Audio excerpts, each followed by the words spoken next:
things that are going on, and of course, to wish you a blessed week and give you some ideas and things to put on your heart and mind this week.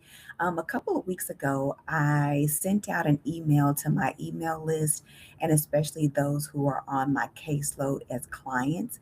Just because of the state of our country right now, I am in the US. So if you're not in the US, you're not experiencing maybe the same things, but there could be things going on in your country as well.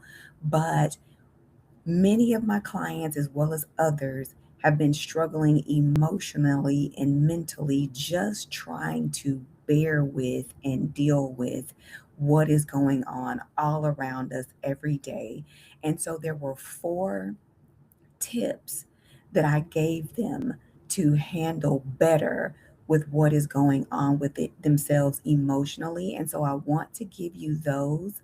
And I'm going to also add a fifth tip that I will give you guys as well, which for me, it would really be number one. But let me go ahead and give you the first four tips that I gave to my email list and to my clients. And I'm going to read them from my phone here so I remember everything that I said. The first one is daily journaling. Now, remember, you don't need all of these. These are just four tips that you can use. Maybe pick a couple of them, maybe create your own, whatever works best for you. But these are a couple of ideas that I gave to my folks. So, number one would be daily journaling. Dump your day, so to speak. If you are, sometimes you might do it in the morning. I'm a morning journaler, but there are times during the day that you may have, and especially in the evening before you go to bed, if the day has been particularly heavy to you, do some journaling. Process what went on in the day, whether that had to do with your feelings, your emotions, or whether it just had to do with things that you did during the day, that you did well, that you did not do well. Maybe you didn't complete some things. Do not go to bed with unfinished business on your mind. So do some journaling daily. That is one tip.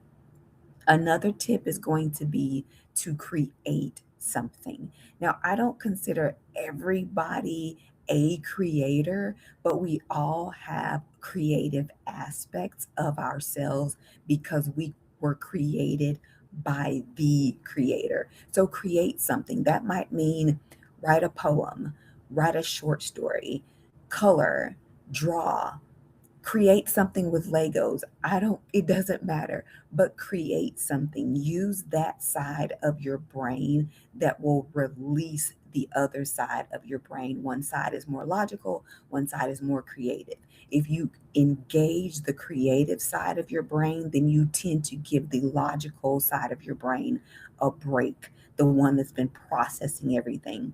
The creative side of your brain does process, it just processes in a different way.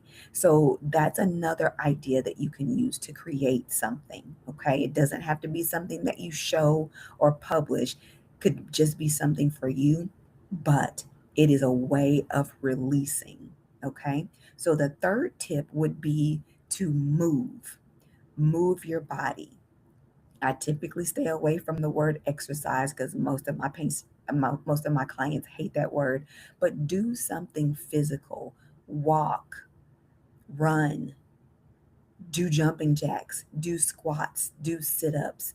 Just move your body in some kind of way to release any negative tension that your body has been building up throughout the day. You may do the moving throughout the day to keep it from building all the way up on you, which is a really good idea if you have that space and time. If you don't, do something in the morning, do something in the evening, whenever you have time, but move your body. It is very, very helpful. Okay. And the fourth tip that I gave all of my email list and my clients was to set a goal. Find something in your life that you want to do, that you want to accomplish, and set a goal to do it. Create all the steps, write out all the strategy that you might need to use, and then take at least one step toward that goal. Okay, so set a goal, something that you want to get done, and then make a move, make a step in the direction toward getting to the completion of that goal. Okay. And the fifth step that I did not give my email list or my clients would really be number one for me because I am a follower of Christ, and it would be my prayer life. It would be to pray, to ask God for strategy, to listen to God for the strategy, and then implement it. Be obedient when you have the strategy. Sometimes we need to pray. Let me rephrase that. All the time, we need to pray, but not all of my clients are followers of Christ. Not all of my clients ascribe to any type of religion or faith. So I don't always give these particular tips or this particular tip to all of my clients when I do it on a general basis. But because if you follow me on YouTube, you know that I am a person of faith. So I am giving you this tip to pray. Ask God for strategy.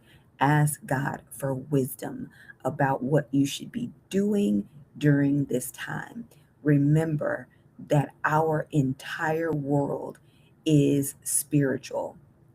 We don't always see it, of course, but there is always something going on in the spiritual realm before it manifests in the natural realm, in the physical realm. So when you pray, you can ask God for strategy that will allow you to get ahead of some things, that will give you the opportunity to know some things, or at least how to maneuver through the things that you're going through on a much faster, better realm. God knows best. So, even though this is my fifth tip that I am giving to you guys in particular, it would actually be my number one tip if you are a person of faith, if you are a follower of Christ.